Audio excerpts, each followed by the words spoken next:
और जो भी इंसान उस पेड़ के पास जाता है, पेड़ की शाखाएं बढ़ने लगती हैं और एक ही झटके में उसकी गर्दन दबोचकर मार देती हैं और उसके बाद उसका खून पी जाती हैं, जिसके डर से कोई भी इंसान उस जंगल में प्रवेश नहीं करता।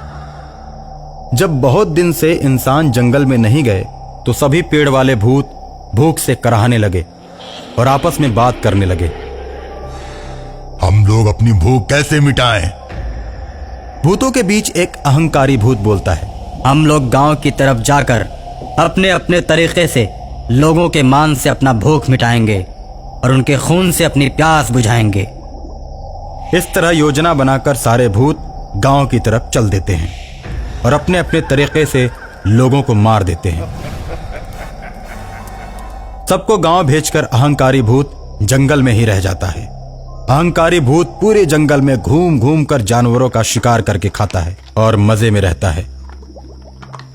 सभी भूत जब गांव में शिकार करके एक जगह इकट्ठा होते हैं तो उनका नेता अहंकारी भूत नहीं दिखाई देता।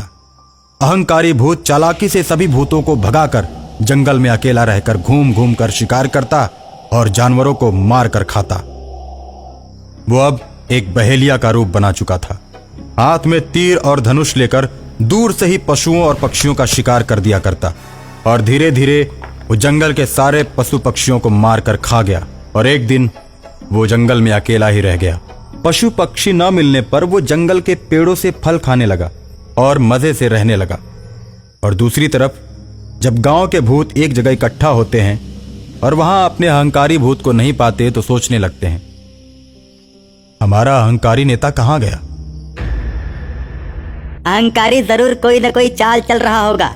मीठा तो बहुत बोलता है लेकिन हम लोगों से नफरत करता है। हमेशा कोई न कोई नई चाल चलता रहता है। हम सभी को धोखा देना अब उसकी आदत बन चुकी है। उसको छोड़ देना ही उचित है। नहीं भाई, अहंकारी भूत चाहे जो करे उसे छोड़ना उचित नहीं, इसलिए कि हम सब में सबसे ज्यादा ताकतवर वही है।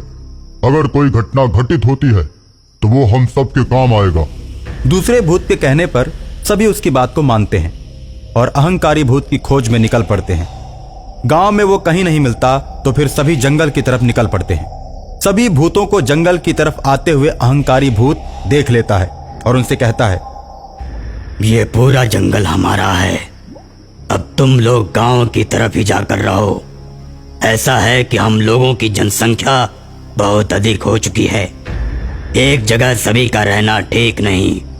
तुम लोग भी अपना अपना गांव बांट लो और एक एक गांव में एक एक भूत हो जाओ। उसके बाद सब मजे से रहेंगे। नहीं अहंकारी भाई, एकता में ही बल है। अगर कोई भी मुसीबत आएगी तो हम सब एक साथ मिलकर उसका मुकाबला करेंगे। ऐसे जब हम लोग अलग अलग हो जाएंगे तो हम कमजोर पड़ जाएंगे। अब तुम हमें सिखाओगे, भूत कभी भी कमजोर नहीं होता।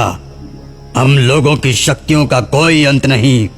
हम लोग अकेले ही इस दुनिया से काफी ज्यादा ताकतवर हैं। फिर मुसीबतों का सामना करने में डर कैसा? जैसी मुसीबत आएगी हम उसका सामना करेंगे। परेशानी आने पर हम एक हो जाएंगे। नहीं, आज हम तुम्हारा कहना नहीं मानेंगे।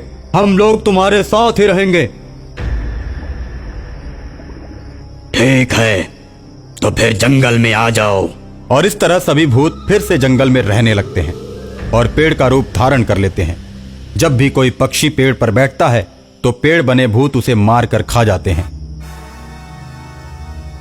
और अगर कोई जानवर पेड़ के नजदीक से गुजरता है तो पेड़ की शाखाएं बढ़ने लगती हैं और जानवर को पकड़कर खा जाती हैं।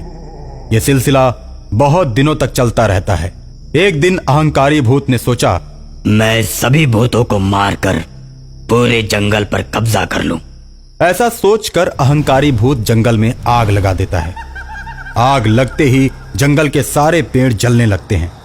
उन पेड़ों के साथ साथ भूत बने पेड़ भी आग में जल जाते हैं और इस तरह अहंकार से भरा हुआ भूत अपने सभी भाइयों को मार देता है और अकेला होकर पूरे जंगल पर एक छत्र राज करने लगता है।